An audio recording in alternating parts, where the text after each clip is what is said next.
If I could go back and do my Alaska cruise over again, there are definitely some things that I would do differently. And one of them surprised me because I thought I got everything right. And then when I got on the trip, it just didn't turn out the way I expected. If you're planning your first Alaska cruise, these are the things that I would do differently. When I booked my first Alaska cruise, I spent hours researching, trying to get it exactly right because Alaska isn't something you get to do that often. I thought I had everything figured out, the perfect cabin, the right excursions, all of the activities, what to pack. But after the experience, I realized there were several things that I wish I had done differently. The first one has to do with cabin. I thought I did all my research. I thought I knew exactly what kind of cabin I wanted, where I wanted it on the ship. What I didn't fully appreciate was how much the Alaska scenery played into the cruise. So usually cruises are a lot of times about the ship, what you have available on the ship, what you can do on the ship. And yes, you are interested in the ports, but aside from it's beautiful being out on the ocean, the scenery of the cruise itself isn't necessarily part of the cruise planning or part of the importance of a cruise. But in Alaska, it's different. The scenery is just as important and as much of the cruise as the ship itself. And I didn't fully appreciate that with my first Alaska cruise. And this was where my first mistake came into play. Because I wasn't focused on the scenery, I didn't know which cabin was really the right one for me. In this case, I wish I had gotten a balcony. And I wish I would have thought of the placement of my cabin. So let me start with my reason why I wish I had a balcony. Because the scenery is so much a part of your trip, I wanted to be able to take advantage of seeing that scenery at any time of the day or night that I want. And yes, I could have gone on deck and walked around the ship or sat in one of the lounges and enjoyed the view. That's absolutely a choice if your budget requires you to have an inside or outside cabin. But if your budget allows for a balcony cabin, I highly recommend just going for it. I know this is hotly debated amongst people who are thinking about Alaska cruises, but I wish I had done a balcony because I would have loved to be able to have that experience of having coffee in the morning and seeing whales going by, or just the scenery of the coast and those beautiful passageways that you go through. Or on the day that you go to the glacier, you can just sit on your balcony in your own private space. And as the ship rotates, because it rotates so everybody has a view of the glacier, I would have been able to take it all in and not have to go up and fight for room on a public space or share. I mean, I could have if I wanted to, but I'm an introvert and I would have loved the private space to be able to do so. The other thing is the placement of my cabin. Because the scenery is so important, I wish I would have thought of the side of the ship or the location on the ship that my cabin was in. There are so many Alaskan cruises that are one way. You might start in Vancouver or Seattle and end in Alaska or vice versa. And if you're on one of those cruises, I would strongly take into consideration the location of your cabin. If I'm going north into Alaska, I wish I would have been on the land side, the starboard side of the ship, just because I feel like I would have seen more along the coast. And I really enjoyed that view. Versus if I'm coming south from Alaska down to Vancouver or Seattle, I wish I would have been on the port side so I could have viewed that side of the ship. So it's much more than just deciding if you want inside, outside, balcony, suite. It's also where it is on the ship. That might make a huge difference for you. So all that to say, if this is a once-in-a-lifetime trip for you, I highly recommend upgrading to that balcony or even a suite if it's in your budget. I would choose that upgrade almost before I would choose any other upgrades on your vacation. But even if you pick the perfect cabin, it won't matter a whole lot if you're on the wrong ship. So when I booked my Alaska cruise, I assumed Alaska was Alaska and the ship was secondary to that decision, but I was very wrong. So if this is your first cruise, you need to understand that different ships offer different experiences. Some have more things to do on ship. Some are more relaxed and don't have as many activities. If you've seen the commercials, you probably already know that some ships like Royal Caribbean have tons of outdoor water slides and things like that. Whereas the premium ships like Holland and Princess usually have less of those style of activities and everything's a little bit calmer and more relaxed. The ship that you choose is really dependent on the kind of travel that you prefer and the things that you want to have to do on that ship. We went on Holland America, and I found that I was actually kind of bored on some of those sea days. Yes, the scenery is beautiful, but in between watching the scenery, there wasn't enough of the kind of things that I like to do on the ship that kept me happy when we weren't in port. And I wish I had chosen a different ship to be more customized to my style of travel. So usually when I travel, I oftentimes travel in warm weather. So I'm Caribbean or Mexico or the Mediterranean. And so going to the pool or being around the pool or out on deck is usually a big part of that. But with Alaska, sometimes it could be nice, but oftentimes it's much colder. And so laying by the pool isn't really the same as it would be if you're going to the Caribbean. So it wasn't on my list of regular activities as it is when I go to those other places. But I didn't appreciate that. I didn't think of that when I booked the Alaska cruise. And the particular ship I went on did not have an indoor pool space. I would have maybe gone to the pool and laid by the pool if there were an indoor pool space. Plus, I wish I would have prepared for the times when we weren't active. I went with my family and there was not a lot to do for my then teenage kids. I wish I would have picked a trip that maybe had a little bit more for them to do, or I wish I had packed different things that we maybe could have done together, maybe packing some board games or some activities we could do as a family while we were on those sea days or while we were waiting to see the glacier or any of those number of things. It really boils down to you. What do you want to experience on your trip? And I'm talking mostly about sea days because your port days, you're typically going to be busy with things to do in port. But think about the things that you would like to do on those at sea days and make sure you're choosing a ship that can accommodate the things that you want to do. I did not think of this when I booked my trip, and I regretted my choice of ship, and I would do it differently if I could do it again. The other thing to consider, in addition to what is available on the ship, is the size. So the bigger ships are going to have bigger crowds.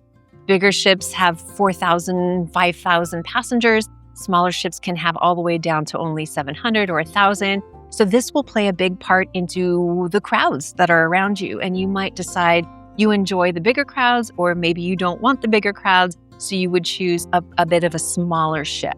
So you definitely want to consider that. If you are working with a travel advisor, this is something that we can help you to choose. We can get to know you and what you like to do, and then help make that recommendation based on your specific needs and desires for your vacation. Of course, even if you choose the perfect ship and itinerary, you can still end up miserable if you pack wrong. So on my Alaska cruise, I expected it to be cold. And sometimes it was, and sometimes it wasn't.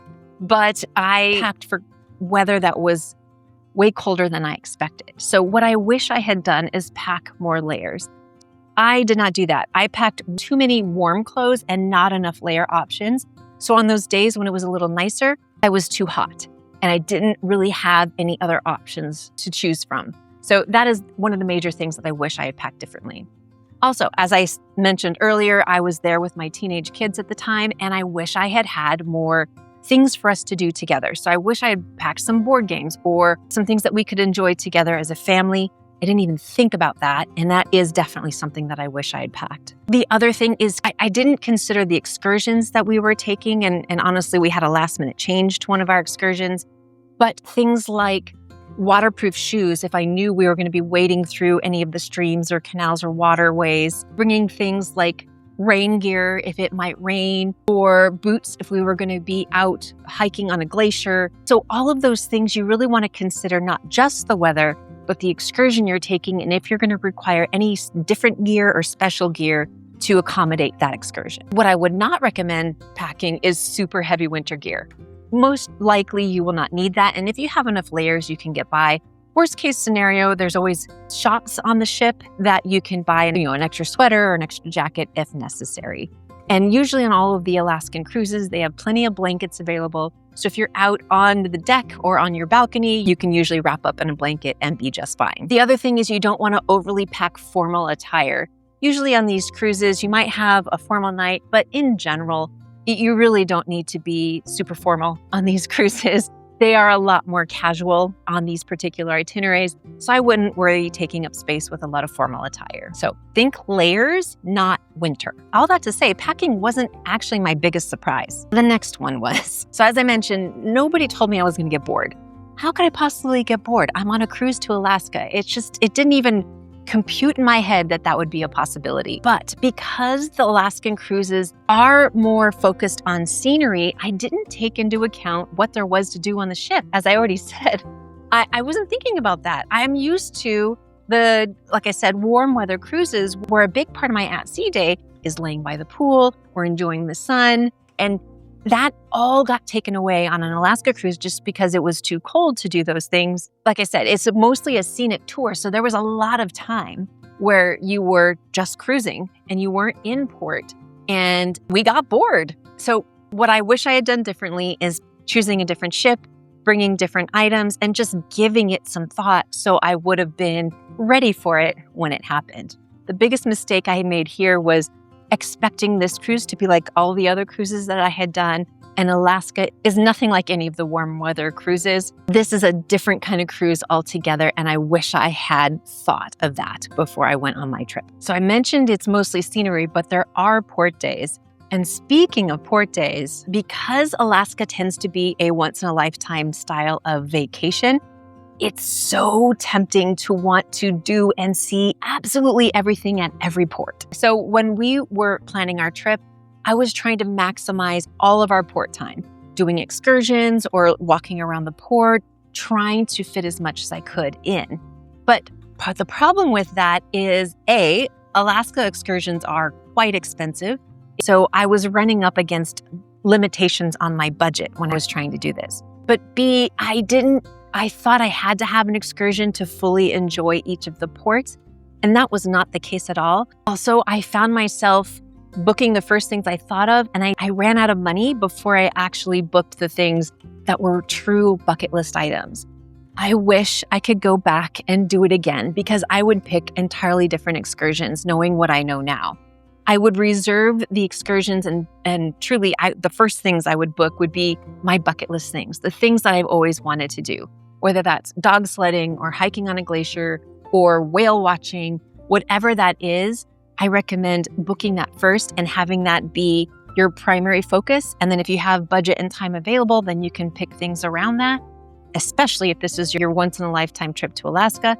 Make sure you're making plenty of time for those. And then the smaller excursions that aren't as important to you, those can fall down on your prioritization. And if you don't have enough of budget, those would be the first to go. If I could do it again, I would do less excursions, but choose better ones for me. And that leads to something I completely underestimated. I focused too much on the cruise fare. As I mentioned, I did not get a balcony cabin. I got an outside cabin. I didn't get the excursions that really mattered to me. I got the ones that maybe weren't that great because I was looking at the price. I also didn't get a chance to take advantage of the specialty dining, and we ate in the regular dining room every night. I was so focused on the budget that I didn't do all of the items that would have made the trip just a much better experience all around. So if I could do it again, I would dedicate a large part of my budget to upgrading the cabin, because I feel like the cabin would have made a big difference for the duration of my vacation. I would have prioritized the excursions that really meant something to me. Even if I did less of them, I would have wanted to do that.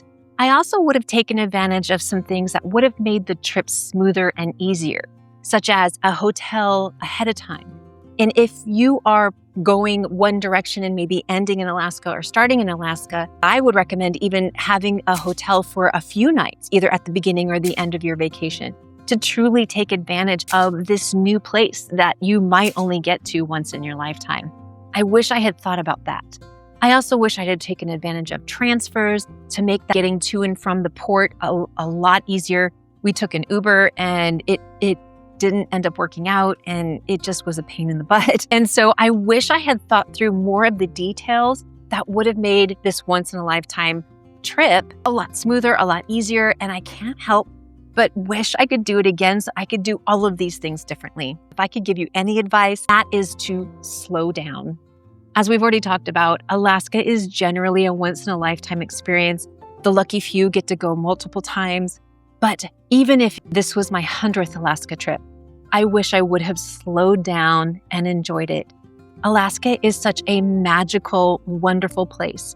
I wish I would have taken the time to enjoy the scenery, the animals. I would have taken more time to do the things that were important to me. and enjoy every minute of every day. Alaska is definitely not the destination you want to rush through. So if you are planning a trip to Alaska, but you haven't booked anything yet, watch my video on how to choose your first cruise line. And then if you'd like to have professional assistance, I would be happy to help you. I've linked below how you can work with me. And other than that, I want you to enjoy your Alaska vacation. It is worth it and it is amazing. And other than that, thank you so much for stopping by. Happy sailing.